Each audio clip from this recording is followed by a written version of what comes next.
This is Africa, the world's second largest and second most populous continent, with 54 different countries and home to more than 1 billion people.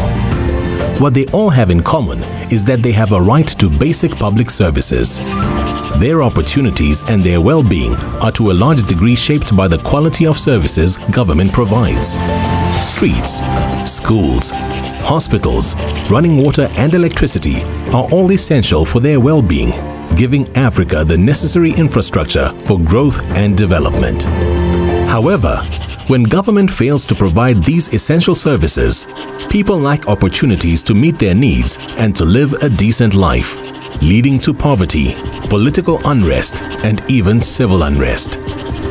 The GIZ Good Financial Governance in Africa program promotes transparency and accountability in public finances in order to ensure public revenues are effectively spent and accounted for.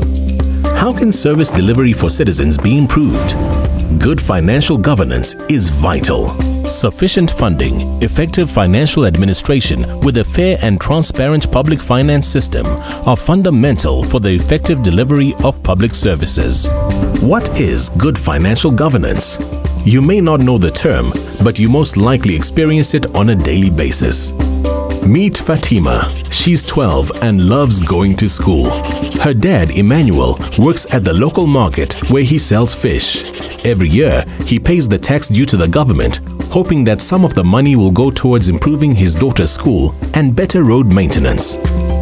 Over the past 5 years, neither the roads or his daughter's school have been improved despite many promises, leading to more flat tires on his vehicle and a school where his daughter doesn't have the resources she needs for learning.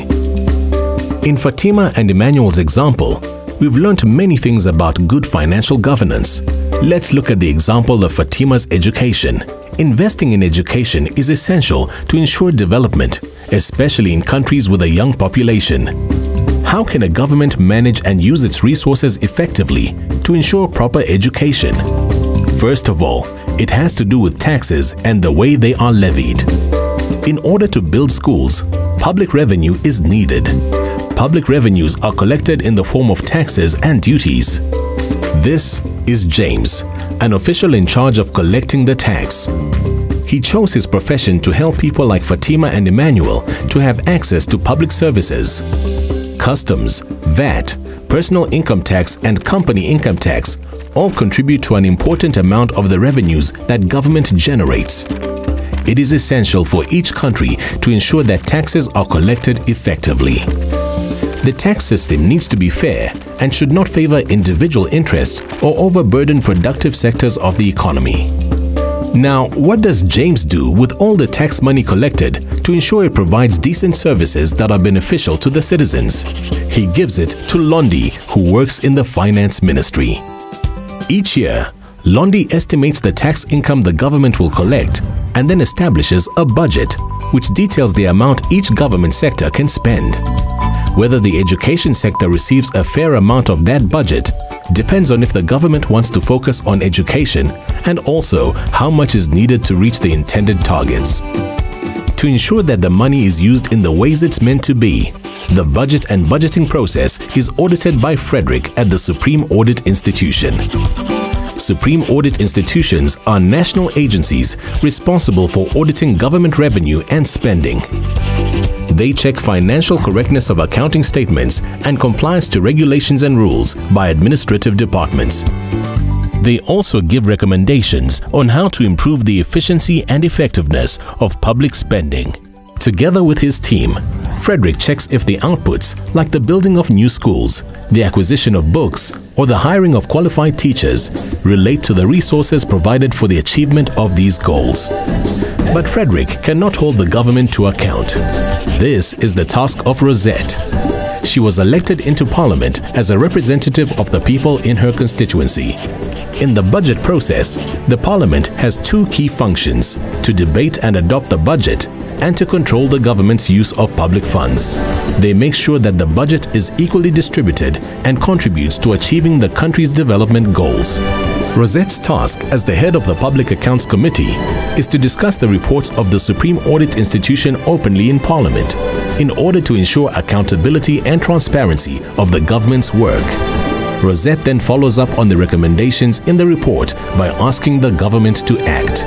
Together, James, Londi, Frederick and Rosette form the budget cycle.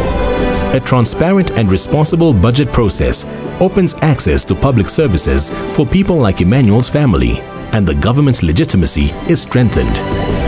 To reinforce this process, our Good Financial Governance in Africa program aims to support officials like James, Londi, Rosette and Frederick to ultimately help Fatima and Emmanuel. We support regional and Pan-African networks in the area of public finance. Our program aims to provide capacity development to decision makers in public finance throughout Africa.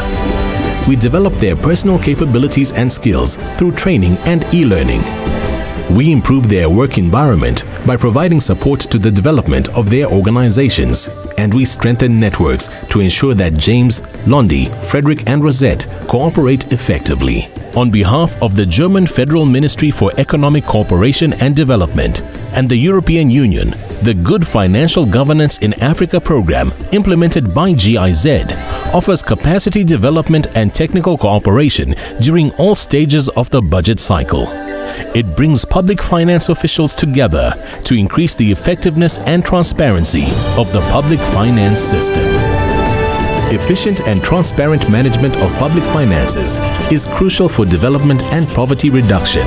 Once good financial governance is established, people can trust in their government to spend the tax money in a transparent and accountable way that is beneficial to everyone. The GIZ program supports this by empowering James, Londi, Frederick and Rosette, and ultimately helping Emmanuel and Fatima fulfill their dreams.